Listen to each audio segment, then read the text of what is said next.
Hi friends, welcome to ladies kitchen. இன்றைக்கி ஒரு ஈஸியான ஈவினிங் ஸ்நாக்ஸ் செய்யலாங்க. அதுவும் கேரட்டை வச்சு பக்கோடா செய்ய போகிறோம். வாங்க எப்படி செய்யுதுன்னு பார்த்துடலாம். கேரட்டை துருவி சேர்த்துக்கலாம். தேவையான பச்சை மிளகாய், கொஞ்சமாக வெங்காயம், கொஞ்சம் கருவேப்பிலை, புதினா கொஞ்சமாக டேஸ்ட்டுக்கு போட்டுக்கலாங்க. இப்போ 2 ஸ்பூன் கடலை மாவு போட்டுக்கலாங்க. கொஞ்சமாக உப்பு, மிளகாத்தூள் போட்டு நல்லா பிசைஞ்சு எடுத்துக்கலாங்க. தண்ணி ஊற்றாமல் ஃபஸ்ட்டு பிசைஞ்சு எடுத்துக்கலாம். அப்புறமா கொஞ்சமாக தண்ணி விட்டு நல்லா பிசைஞ்சு எடுத்துக்கலாம். பக்கோடா போடுற அளவு பிசைஞ்சு எடுத்துக்கலாங்க.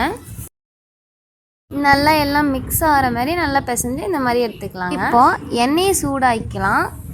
இப்போ எண்ணெய் சூடானதும் கொஞ்சம் கொஞ்சமாக எந்த உருண்டையும் பிடிக்காமல் நார்மலாக போட்டு எடுத்துக்கலாங்க.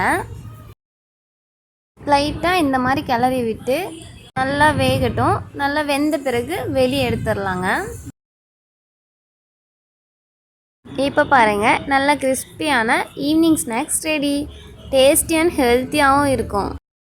இதை ஒரு 5 நிமிஷத்தில் செஞ்சு முடிச்சிடலாம். நீங்களும் ட்ரை பண்ணி பாருங்கள். பார்த்துட்டு எப்படி இருக்குன்னு கமெண்ட்டில் சொல்லுங்கள். தேங்க்ஸ் ஃபார் வாட்சிங்.